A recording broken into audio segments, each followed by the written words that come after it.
জীবনে কখনো হতাশ হবেন না। জীবনে যাই হয়ে যাক না কেন কখনো হতাশ হবেন না।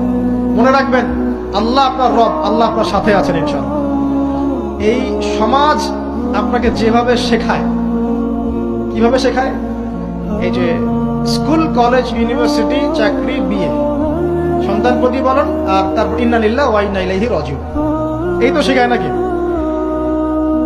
সবসময় মনে রাখবেন যে আল্লাহ রাব্বুল আলামিনের পরিকল্পনাই আপনার উপরে সবচেয়ে বেশি অগ্রাধিকার যোগ্য, সমাজের পরিকল্পনা নয়।